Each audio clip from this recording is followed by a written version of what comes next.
Thank you very much indeed. We have the great honour now of hearing from right across the world from John Ioannidis, who is here. Hello, John. I don't know if you can see us. We can see you. You're in some very exotic place. Where are you? Stanford, if you can call that an exotic place. But the backdrop looks kind of like you're in some Mexican... I don't know what the backdrop is. Anyway, it's very nice. Lovely to see you. The Hoover Tower. So, John, thank you very much. We're going to have a talk from you, I think, for sort of 15 or so minutes, and then some Q&A. So, handing over to you now. Thank you very much for being with us. Thank you for the very kind invitation, and apologies that I couldn't join you in beautiful Switzerland. So, role of bias in nutrition research. The short answer is pretty easy. If we're talking about nutrition in general, probably 95% of that in bias. If we're talking about nutrition research, we would expect to do a bit better. But the typical recipe of nutrition research is necessarily leading to a failure rate that is very close to the overall average person impression about nutrition. So mostly we're dealing with non-randomized designs with impossible, very difficult to control confounding. Also many low quality, small trials. We have large measurement error.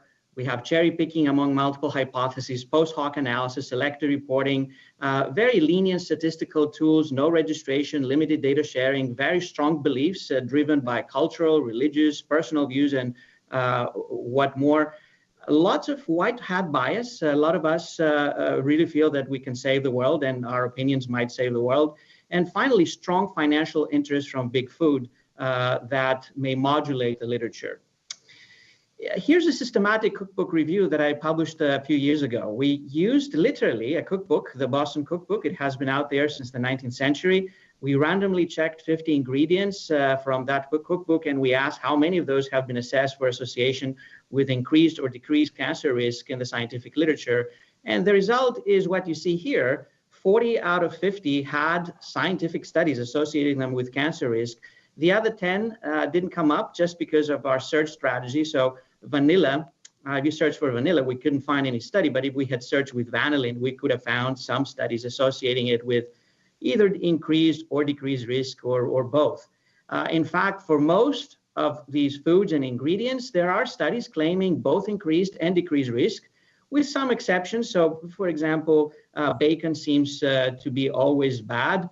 But if you look at the relative risks in the bottom panel, they're really incompatible with logic. So I do believe that bacon probably does increase cancer risk. Very, very small increase is possible. But if you take literally these relative risks that have been reported in scientific studies of 2 and 7 and 10, they're incompatible with common sense. Meta-analysis may help a little bit to get rid of that excess significance. This is showing the distribution of z-scores or p-values. Less than -2 or more than 2 means that you have quote-unquote statistically significant results. If you look at the fine print, these are the gray zone, the gray color measurements. There's a few more non-significant results, but most of the results that circulate in that literature are significant, even though you would expect for so subtle and tiny effects, the vast majority of the studies alone not being able to give significant results. If you look at meta-analysis, some of that middle gap of emptiness in the non-significant space starts filling up, but still there's lots of things missing. In nutritional epidemiology, any result is possible practically. What you get is what I call the Janus phenomenon from vibration of effects. The reason for that is that there's so many things that you have to try to adjust for because people who eat different things do have very different profiles. And depending on what you adjust and how many adjusting factors you can consider and how exactly you frame your analysis, you can get what I show you here, which is 1 million different ways to analyze the same data set. In this case, this is data from the National Household Survey on nutrition assessments. And the last panels on the right are alpha tocopherol. About 700,000 of these results suggest that alpha tocopherol decreases the risk of death, and about 300,000 of these analyses suggest that alpha tocopherol increases the risk of death. So depending on what you believe, you may really select your analysis of choice. Some countries are even worse. We have shown that for behavioral and lifestyle types of research, US studies give very extreme results. probably there's more pressure in the US to generate more extreme results and to base that extreme environment of nutrition or behavior or other lifestyle findings to make claims for funding. Most of the nutritional variables are highly correlated. This is data from the Singapore prospective cohort looking at 19 nutrition intake variables. If you see a link between two of them, it means that they're correlated. Practically, there's links among all of them. So if someone wants to put emphasis on one of these nutrients, just because I have a very strong belief that that nutrient may be very important, I can always make a case, because if it is some other nutrient that is important, that nutrient would still be correlated with the one that I want to build a case on. One might use the traditional criteria, like the Bradford Hill criteria, to sort out that conundrum, but unfortunately, they don't really work. And in nutritional science, I think that they work the least.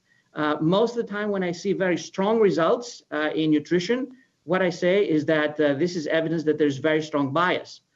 So strength, which typically has been used to select the most credible epidemiological associations in the case of nutrition, just makes me think that there's tremendous bias here. Consistency is nice, but obviously we don't see much consistency. Specificity, probably not. Temporality, of course, but how exactly to document it may not necessarily be easy in many of these studies. Biological gradient, I have no clue what exactly is the dose range that you would see a biological gradient or dose response for different nutrients and exposures. Plausibility, anyone can build a case, especially if you're biased. You can easily make a case out of these thousands of studies that are circulating that would fit your needs. Coherence is very difficult to operationalize. Experiment, as I said, we have randomized trials, but I will come to them because they also have tremendous bias. An analogy, again, is just a recipe for more detriment by building narratives that don't really make sense. Observational epidemiology doesn't seem to square with randomized trials in nutrition. A number of years ago, I looked at the most highly cited claims across all medicine, and when it came to observational studies, 5 out of 6, the most cited claims were refuted within a decade, typically by very large randomized trials. Stan Young has a list of 52 major epidemiological claims. None of them were validated in randomized trials.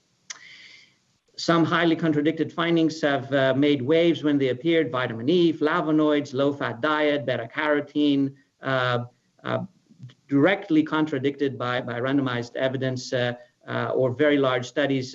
Some others probably make some sense. So fruit intake, I think, is wonderful. It may have an impact on breast cancer risk, but clearly not up to 90%, as some studies have suggested. When claims are refuted, there's still a very large segment of the literature that continues to cite them. There's so strong bias in the field that even if you have 5 very large randomized trials, like in the case of beta-carotene, people still continue to citing the original claim that beta-carotene could be an effective chemopreventive agent. Actually, that original paper continues to get more citations than the average paper that was published in the same journal in the same year. In that case, it was Nature. If you read these papers, the citations are not that beta-carotene has been refuted as a chemopreventive agent. They say that beta-carotene is a very promising chemopreventing agent, and this is why we continue doing research on it. Now, randomized trials have been helpful in the few situations where we have put together resources to run some very large trials with long follow-up and with very strong methods. But the vast majority of them are not really much better than observational information. They're equally biased, sometimes even more biased. The current situation is that we have many small fragmented studies. This is a list of what you will find listed in clinicaltrials.gov, which probably lists 50% or less of the trials that are being done on diet or nutrition. We have several thousands of nutrition trials, but we have learned very little out of them, and they're still susceptible to the very same conflicts and biases and selective reporting forces that you see in observational epidemiology, maybe with a caveat of maybe that being a bit more limited because of registration, and maybe having also the protection of randomization, which nevertheless is not guaranteed. Yesterday or 2 days ago, New England Journal of Medicine retracted Predimed, which is the largest nutrition trial that, one of the big successes supposedly, because the randomization process was entirely subverted. To be honest, after looking at the retracted and republished paper, I'm still not happy that was all that went wrong in that trial. Big data make things even worse or even better. It gives more opportunities for data dredging and for also some reasonable and interesting analysis, but obviously the possibility of instilling bias and disseminating the results that I like the most, the degrees of freedom that I have once I have more data, just go up exponentially. This is the summary of the evidence for different types of food. That's a paper in the American Journal of Clinical Nutrition done by excellent scientists.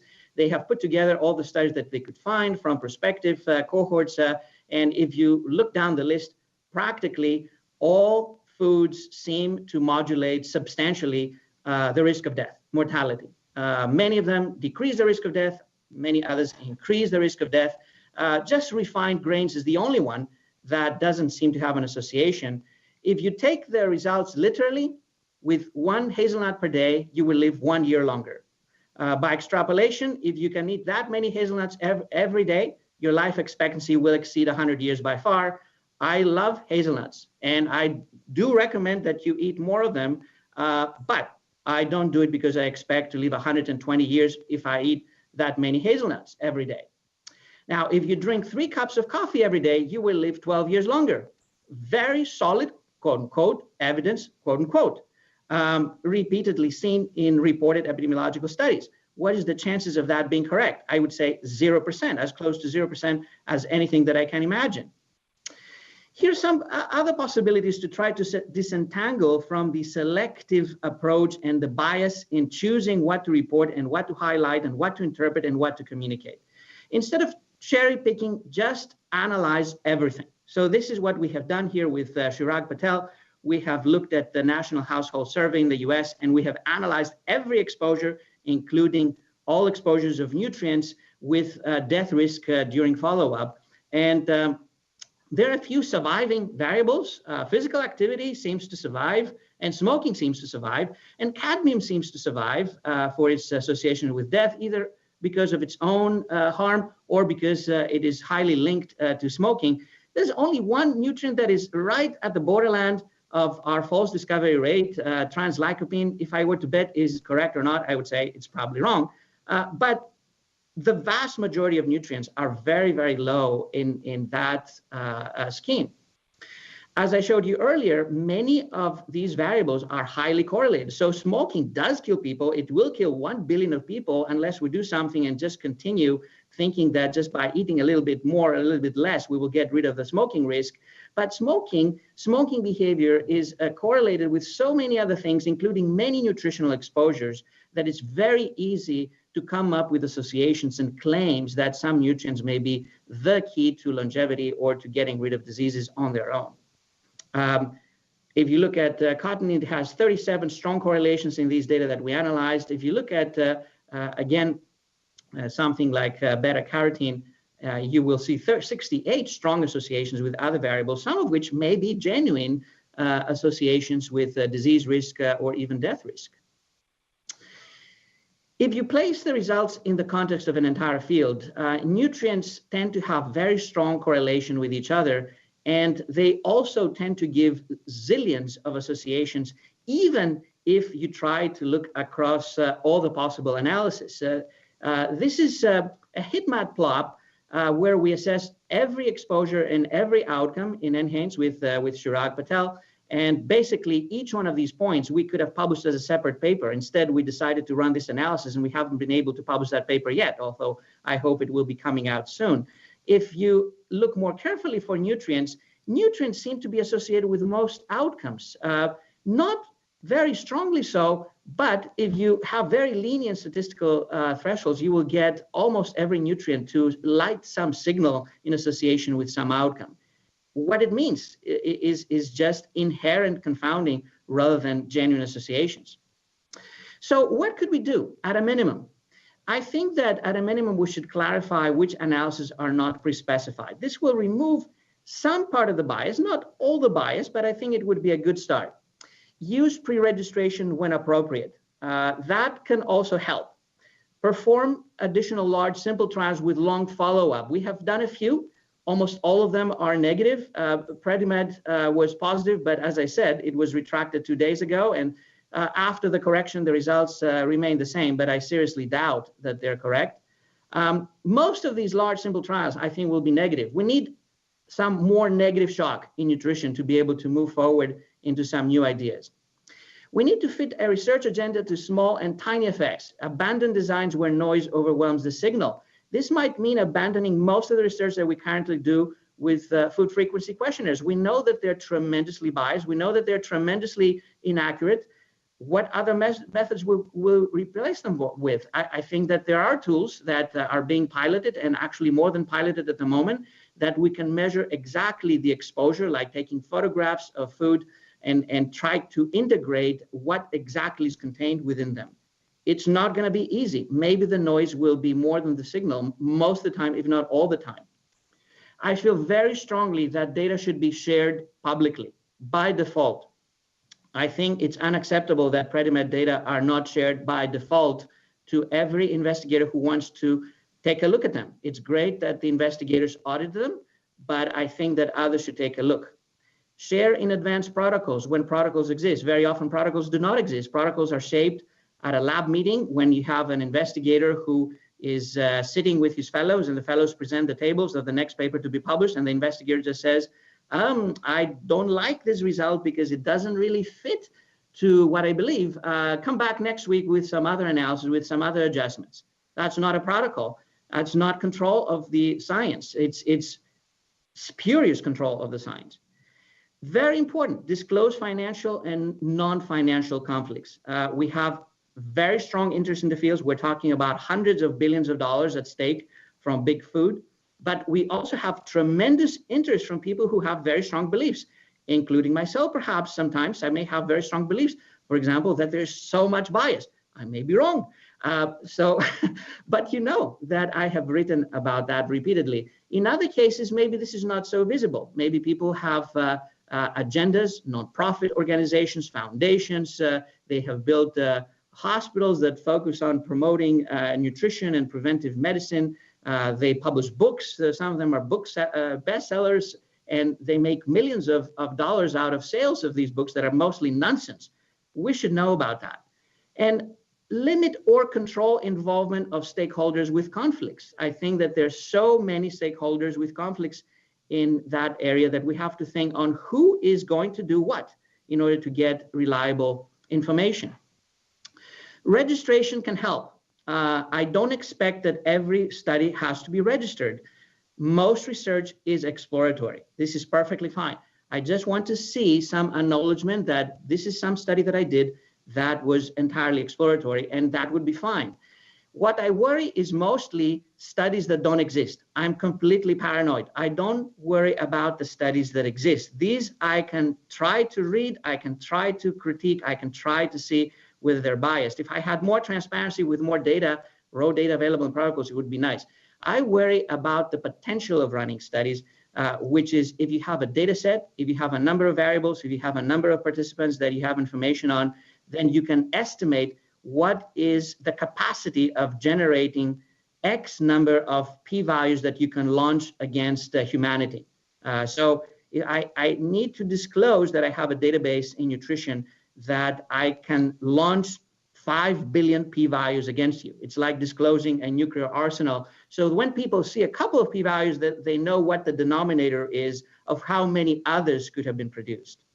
So you have these levels of registration. No registration for entirely exploratory research, registration of a data set, just telling us about the nuclear arsenal, registration of a protocol, if a protocol exists, registration of the analysis plan, both the analysis plan and raw data, and open live streaming. Eventually, if we do things right, as I said, we may get lots of negative signals. This is results from the alpha tocopherol beta-carotene trial that has provided us with results over 23 years now. And it's still running. And some early signals that were seen with data up to 1993 for decreased risk of prostate cancer with alpha tocopherol and increased risk of lung cancer with beta-carotene. When we have more follow-up, pretty much even those have disappeared. It may be that most of these signals will disappear. We need some more of these trials.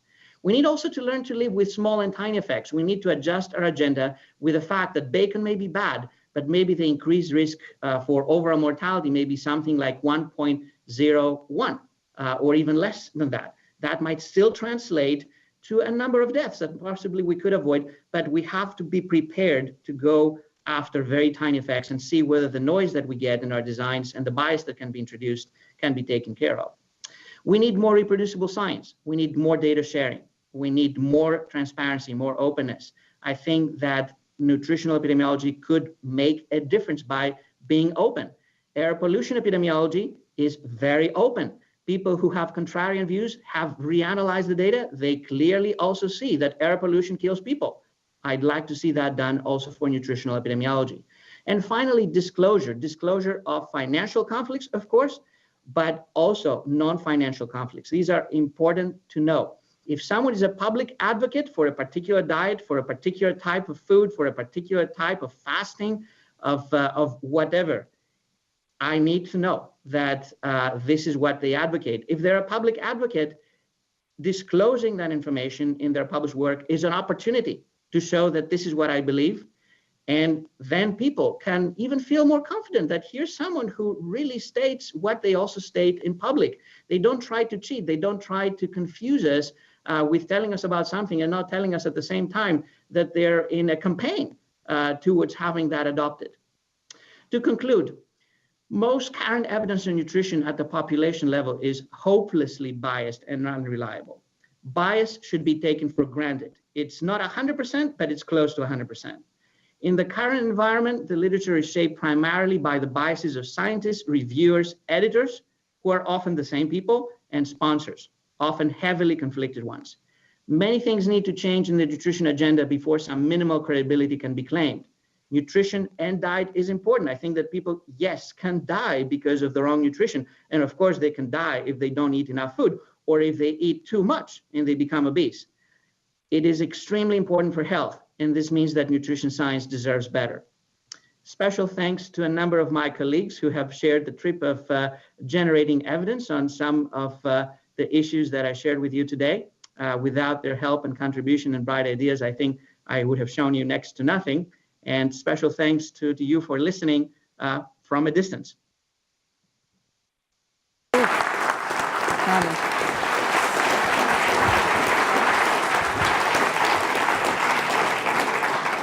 John, thank you so much. I hope I'm given permission to extend for 10 minutes or so to get some questions.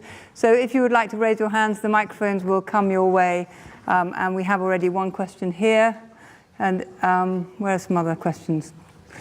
One question there. So go ahead, please. Yes. And then one here.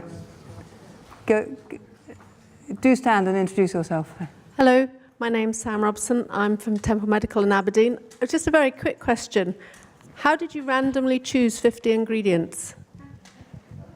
John, how did you randomly? This is using a pseudo random number generator in a computer, like you would do in any random choice, and then choosing randomly pages, recipes, and ingredient within the recipes. Thank you, John. Walter. Yeah, this is Walter Willett, and well, first of all, I'll say I think you really seriously misrepresent how nutritional epidemiology is conducted. It's a little bit like telling a surgeon how to conduct your surgery, or me can tell, if I'm going into surgery, telling the surgeon how to conduct the surgery. We really have validated the dietary assessment methods in detail, and we don't just generate lots of p-values and report the positive p-values. We write grants for NIH with hypotheses. With and we pre-specified. Right, and not all are pre-specified. We do try to indicate which ones are not pre-specified, and sometimes that you learn a lot from things you didn't anticipate. But that's not how we conduct nutritional epidemiology. But you did cite that paper, I think it was in fact published in BMJ, saying that 52 out of 52 observational studies were not reproduced in randomized trials. And actually the first two that were mentioned in the commentary were type A personality, and I really do have a hard time understanding how you do randomized trials of type A personality.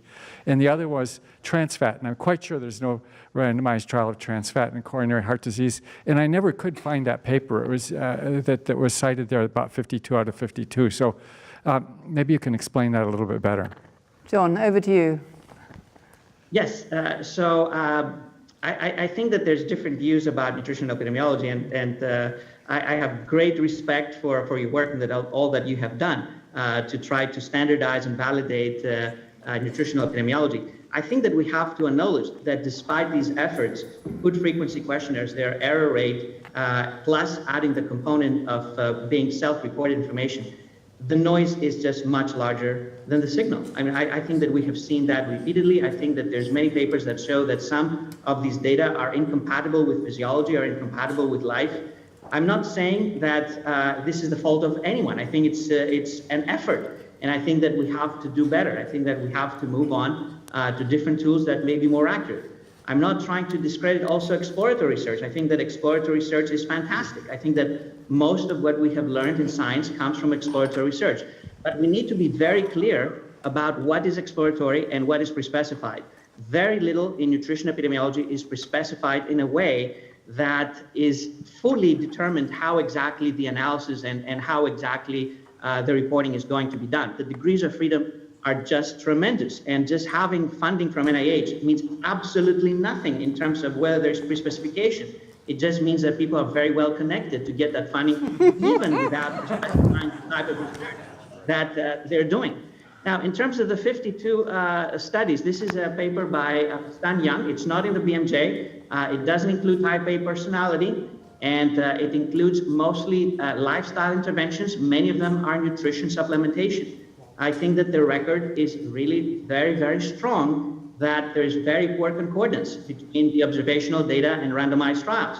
There's some concordance between some other observational data in nutrition and some small randomized trials with surrogate outcomes, with short follow-up, with messy analysis that is not necessarily better than what has been done in nutritional epidemiology as a whole.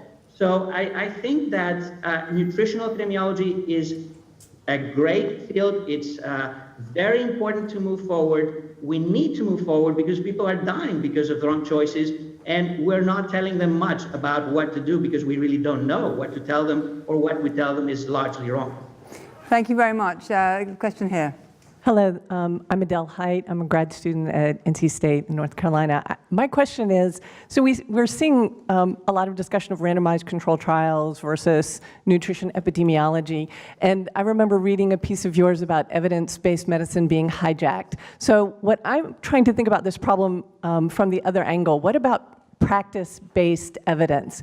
And what are the things that we need to do as clinicians to try and get what is done in clinics every day with real people into the literature? Thank you. I think that it's important to have more input from clinicians and from people who see patients on a daily basis in real life, and use that insight to design the research agenda.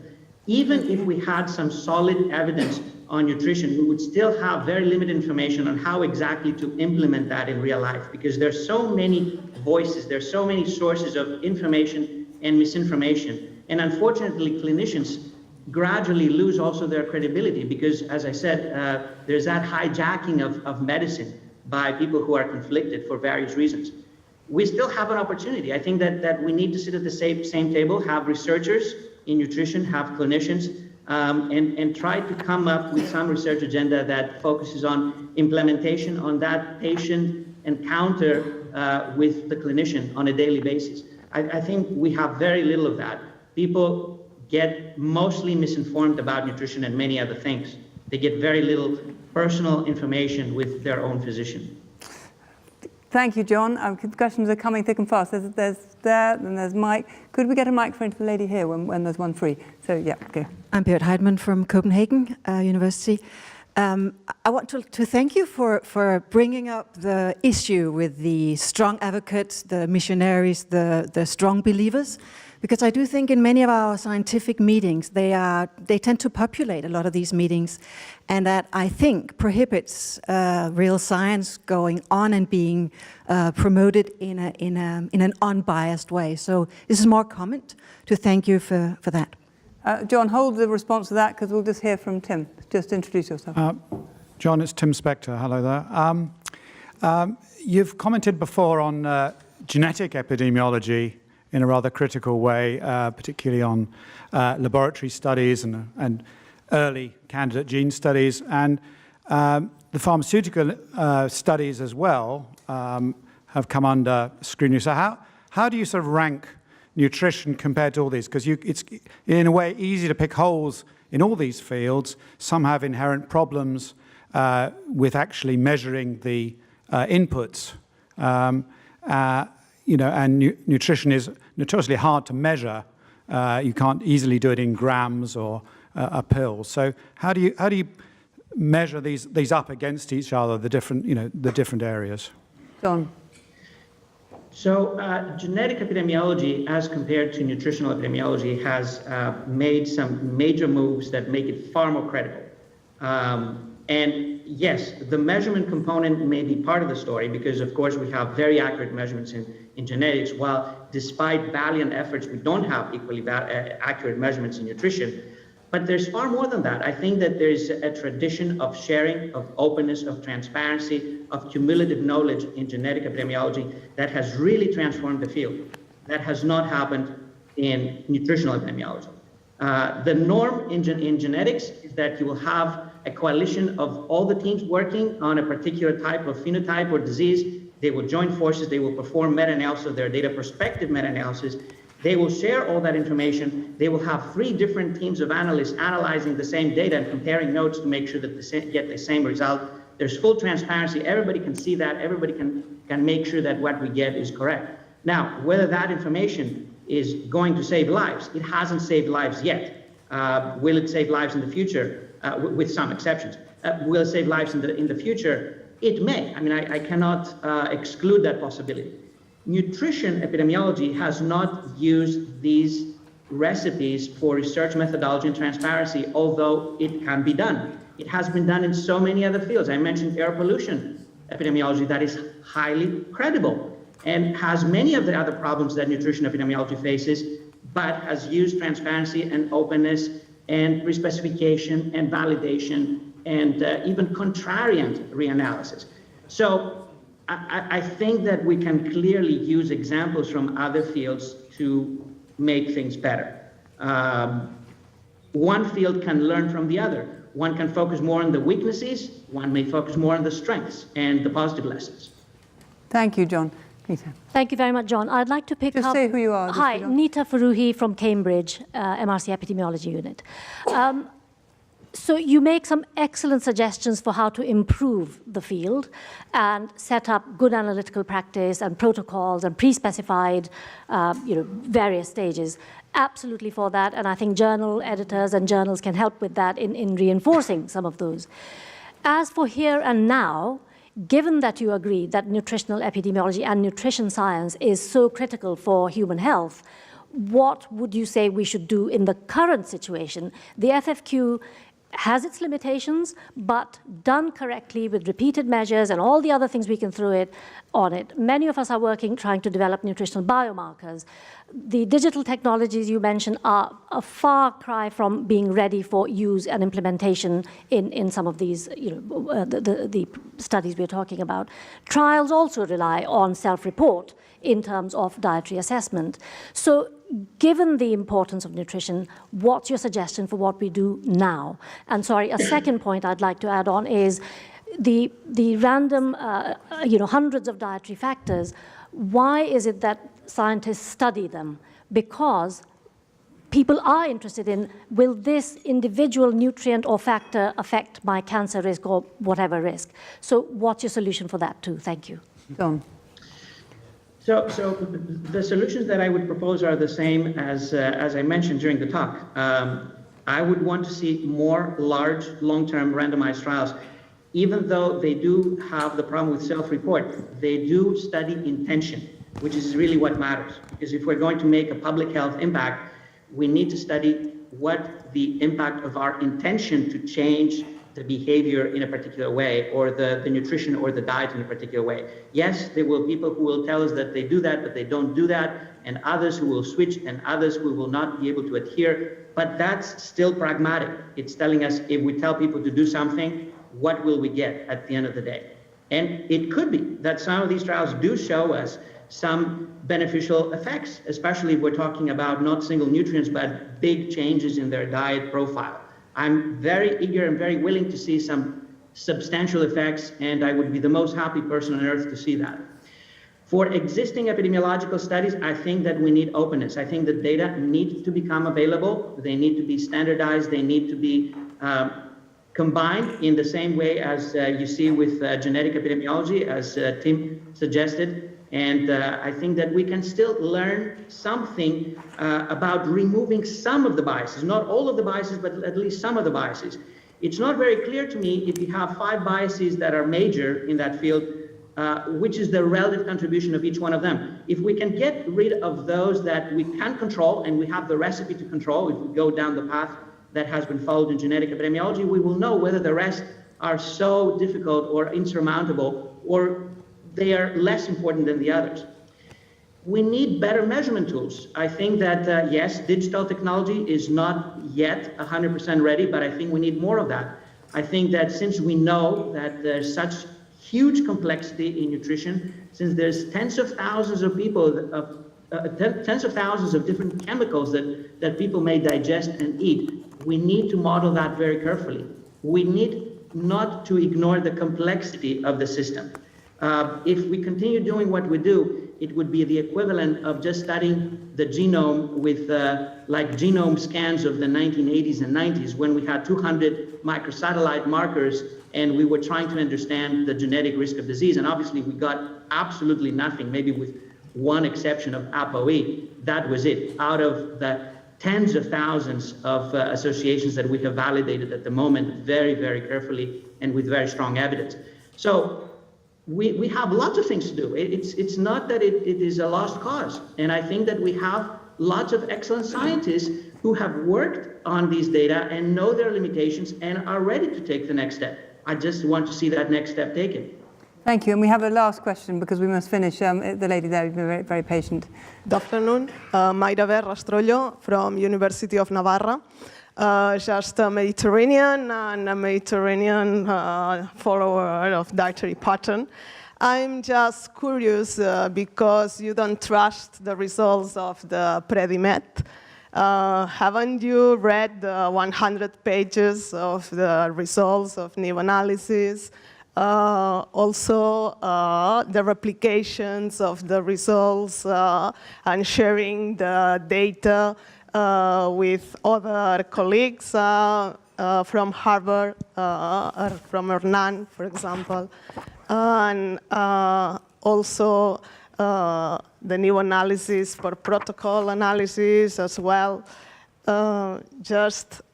I don't know, in my opinion, I think that you, with your free claim, you are throwing away a lot of work, honest work, of more than 10 years from a lot of people. So just, I'm curious. If anyone has any doubt about the new results of the Predimed, please visit predimed.es, and you can see also the explanations and the Q and answers from. And you're not involved in Predimed? Were you part of the Predimed team? A little bit. Tell us in what way? In what way were you involved, just briefly? In what way? Well, I'm just collaborating. I'm just more working with another, in observational studies, not in clinical trials. But another question. No, hang on. We haven't got time for it. I'm so sorry to stop you there. Have you conducted a clinical trial in the nutritional field? So, John, that's 2 questions then. Why do you doubt the reanalysis of Predimed, and have you yourself conducted a clinical trial? Is that what you're asking? Okay, over to you, John. This is your final shot. Okay, so first of all, disclosing my bias. I love the Mediterranean diet, okay? I love olive oil, personally. I love nuts, personally. I have repeatedly stated in previous talks that Predimed was a... Carry on, John, carry on. Okay, that Predimed was a wonderful trial, and it was a great opportunity to perform a randomized trial with long-term follow-up, with clinical outcomes. So I was one of the big fans of Predimed, and I have repeatedly stated that both in talks and in writing. However, I have looked at the data myself, at least the published data, and if you just type Predimed, there's 273 publications. If you look at these data, my impression is that much of that evidence that is reported is incompatible. What was reported that led to the retraction of the paper was a problem. It was a statistical technique that was applied to the baseline data. Then there was an audit by your team that showed that there were some major problems in the randomization. Some of them are really very hard to believe. And if you have a situation where someone is randomizing an entire village and calls that randomization in an individual randomized trial, I have every right to believe that there's more problems that may have happened in the conduct and the analysis of the trial. I feel insecure. I feel even betrayed because I have trusted that Predimed was really a great trial in the past. And I think that these corrections that were in the reanalysis and in the republication of the trial do not really explain the problem with the baseline characteristics being equal. Anyone with any statistical knowledge realizes that the type of problem that was detected would not have led to this type of baseline characteristics being equal. I think I have to be honest. I don't trust the trial any longer. It's not really a randomized trial. I wish it were. Thank you, John. We're going... Oh, yes. Trials. I have published several randomized trials, and I have involved in dozens of randomized trials. And I hope that I have not randomized the whole village as an individual. John, we're going to call it to close there. This conference is called Food for Thought, and you've given us a great deal of food for thought. Thank you very much indeed for joining us. Thank you.